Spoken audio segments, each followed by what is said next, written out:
ఇప్పుడే జీ5 app download చేయండి. చూడండి మీ ఫేవరెట్ టీవీ షోస్ ఎప్పుడైనా ఎక్కడైనా. మన జీవితంలో ఎప్పుడైనా ఏదైనా కొన్నిటిని మనం పట్టించుకోకపోతేనే ఆనందంగా ఉండగలం.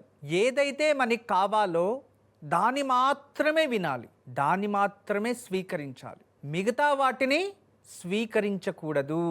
అలా మీ మైండ్ ప్రిపరేషన్ చేసుకోవాలి. ఇప్పుడు శరీరంలో ఆహారం తింటాం, శరీరానికి ఏం కావాలో ఆ పోషకాంశాలని తీసుకొని మిగతా దాన్ని విసర్జించేస్తుంది శరీరం. అదే విధానంగా మనకి గాలి పీల్చినప్పుడు అందులో ఉన్న ఆమ్లజనకాన్ని తీసుకొని ఇంగాల డయాక్సైడ్ని విసర్జించేస్తుంది.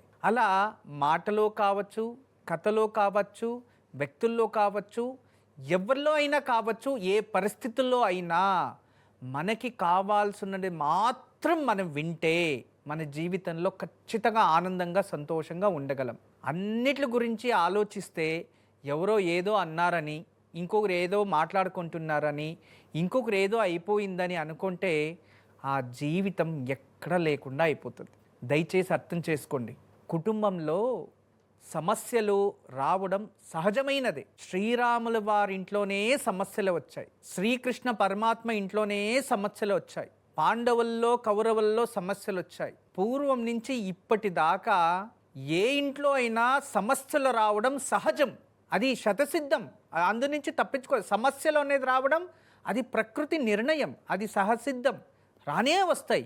ఎక్కడైనా ఒక సంస్థలో కావచ్చు, సామాజిక సేవ చేసే దాంట్లో కావచ్చు, ఇంట్లో కావచ్చు, జీవితాల్లో కావచ్చు, సమస్య ఎక్కడ ఉండదు చెప్పండి? అన్ని చోట్ల సమస్యలు ఉంటాయి. కానీ దాన్ని మనం ఎలా స్వీకరిస్తాము, దాన్ని ఎలా ఎదిరిస్తాము, దాన్ని ఎటువంటి సందర్భంలో ఎలా దాన్ని కార్యప్రవృత్తిగా మనము వర్తిస్తాము అనే దానిపై ఆధారపడి మీ జీవితాల్ని ఎన్నుకోవచ్చు.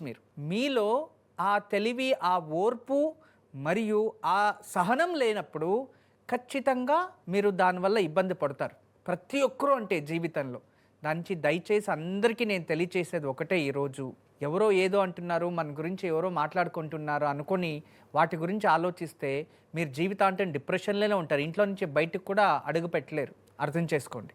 ఇంట్లో ఏదైనా గొడవలు అయినప్పుడు భర్త ఏదో అనేసాడు, భార్య ఏదో అనేసింది, దాని పిల్లలు ఏదో అనేసారు అనుకుంటే నెక్స్ట్ మీరు ఉపవాసం ఉండాల్సి పడుతుంది. దానివల్ల అనారోగ్యం వస్తుంది. వాళ్ళు వీళ్ళు తిట్టారని ఆలోచించే బీపీ షుగర్లు వస్తాయి, ఆయుష్ తగ్గిపోతుంది. అదే మీరు ఎప్పుడు ఆనందంగా ఉంటారు చెప్పండి? మిమ్మల్ని ఎవరన్నా పొగిడినప్పుడు ఆనందంగా ఉంటారు కదా. అటువంటి మాటలు మాత్రం స్వీకరించండి, వేరే స్వీకరించకండి. అర్థం చేసుకోండి. అన్నీ మనలోనే ఉంటాయి. వద్దు అనుకున్నది మనలోనే ఉంటుంది, కావాలి అనుకునేది మనలోనే ఉంటుంది. మీరు ఎలా ఆలోచిస్తారో అలా మీ జీవితం అయి ఉంటుంది. దీన్ని మీరు స్వీకరించాలి, ఈ మాటని.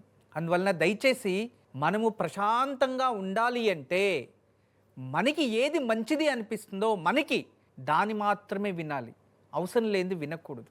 ఎవరైనా ఏమైనా తిట్టాడు అనుకోండి, వదిలేయండి. మీరు అది స్వీకరిస్తే అది మీకు అవుతుంది, మీరు వదిలేసి కలకుండా ఉంటే అది వాడికే అవుతుంది, అంతే.